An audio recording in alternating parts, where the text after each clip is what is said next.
அஸ்ஸலாமு அலைக்கும் வரஹ்மத்துல்லாஹி வபரகாத்துஹு. தினம்தோறும் ஒரு திருமறை குர்ஆன் வசனத்தின் விளக்கத்தை அறிந்து வருகின்றோம். அதனுடைய தொடர்ச்சியாக இன்றைய தினம் நாம் பார்க்கக்கூடிய இறை வசனம் 22வது அத்தியாயத்தில் 73வது வசனம். அதிலே இறைவன் குறிப்பிடுகின்றான், மனிதர்களே, உங்களுக்கு ஓர் உதாரணம் கூறப்படுகிறது, அதை கவனமாக கேளுங்கள். அல்லாஹ்வை என்று நீங்கள் யாரை அழைக்கிறீர்களோ அவர்கள் அனைவரும் ஒன்று திரண்டாலும் ஒரு ஈயை கூட படைக்க முடியாது. ஈ அவர்களிடமிருந்து எதையேனும் பறித்து கொண்டால் அதை அந்த ஈயிடமிருந்து அவர்களால் மீட்க முடியாது. தேடுபவனும் தேடப்படுபவனும் பலவீனமாக இருக்கிறார்கள் என்று அல்லாஹ் இந்த வசனத்திலே குறிப்பிடுகின்றான். இந்த வசனத்தில் இன்றைய உலகத்தில் இருக்கக்கூடிய கால சூழலுக்கு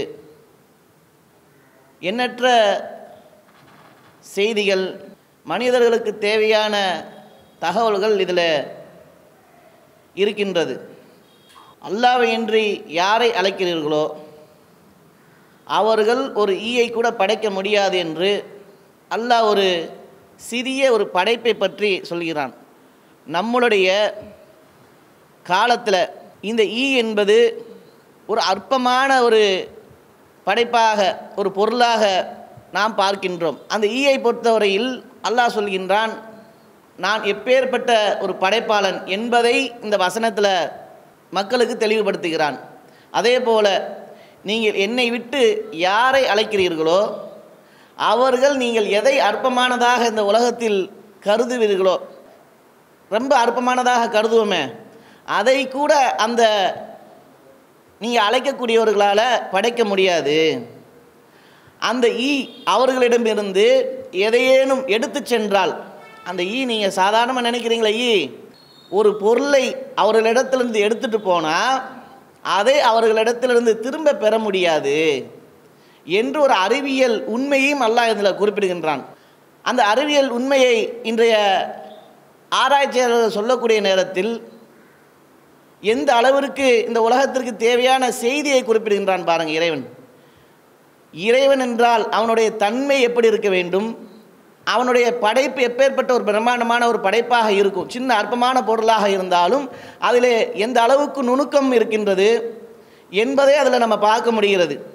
அதே போல் இந்த வசனத்தில் என்ன குறிப்பிடுதுன்னா, அறிவியல் உண்மையும் குறிப்பிடுகிறது. இறைவன் தான் இந்த உலகத்தை படைத்தான் என்பதை நம்புவதற்கு தேவையான அறிவியல் சான்று இந்த வசனத்தை இறக்கியது இந்த இறைவன் தான் என்பதையும் இந்த வசனத்திலிருந்து நம்ம அறிவியல் உண்மையை பார்க்கக்கூடிய நேரத்தில் அறிய முடிகின்றது. ஈ என்பது எப்பேற்பட்ட ஒரு படைப்பாக இருக்குது என்று பார்த்தால், ஈக்கள் இன்னைக்கு உலகத்தில் ஒரு 30,000 வகையிலான ஒரு ஈக்களாக இன்னைக்கு இருக்கு என்பதை ஆய்வாளர்கள் சொல்கிறாங்க. அது பறக்கக்கூடிய தன்மை இருக்கின்றத, எந்த அளவிற்கு வேகமாக பறக்கும் என்றால் அந்த பறக்கும் திறன் என்பது மணிக்கு 5 கிலோமீட்டர் வேகத்தில் இது பறக்கும். அதனுடைய படைப்பில் இன்னும் ஒரு கண்களை பற்றி சொல்கிறான். ஆய்வாளர்கள் சொல்கிறாங்க, அந்த கண்கள் ஒரு கூட்டில் 4000 லென்ஸுகளை கொண்டதாக இருக்குது. அந்த கண்கள் இருக்கின்றத, கண்கள் அப்படி சுழன்ற மாதிரி ரவுண்டாக இருக்கும். அது அந்த ஈக்கு மற்ற எல்லாத்துக்கும் இருக்கிறது போல் இருக்காது. அதில் இருக்கக்கூடிய அந்த கண்களுடைய ஒரு கூட்டில் 4000 லென்ஸுகளை கொண்ட கண்களாக இருக்கின்றது.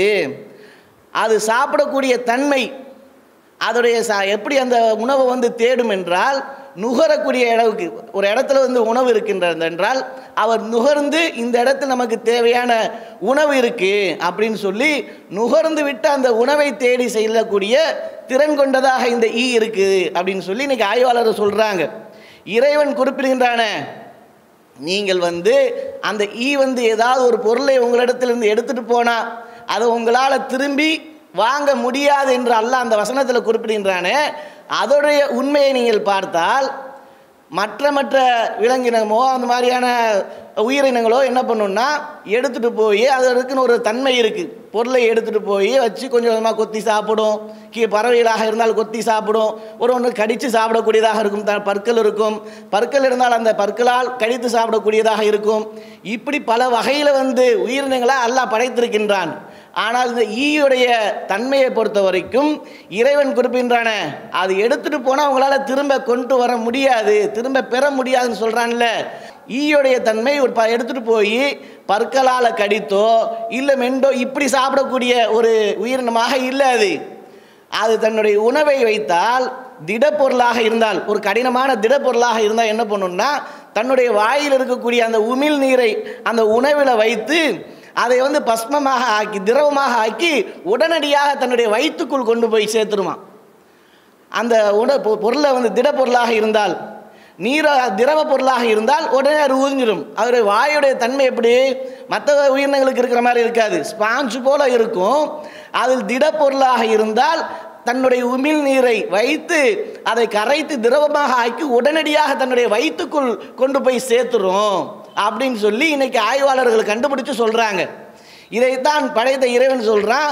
அவன் அந்த அளவுக்கு நுணுக்கமாக படைத்திருக்கிறான். ஒவ்வொரு படைக்கணும் ஒரு வித்தியாசமாக படைத்திருக்கக்கூடிய இறைவன் இந்த படைப்பினத்தை இந்த அளவுக்கு படைச்சிருக்கான். பொருளை எடுத்தா உடனே தன்னுடைய வயிற்றுக்குள் கொண்டு போய் சேர்த்துரும் அப்படின்னு சொல்லி அதைத்தான் இறைவன் சொல்றான். உங்களால் ஒரு பொருளை எடுத்துட்டு போகுதா அதை திரும்ப கொண்டு வர முடியாது, ஏன்னா அது வயிற்றுக்குள்ள போயிடுச்சே.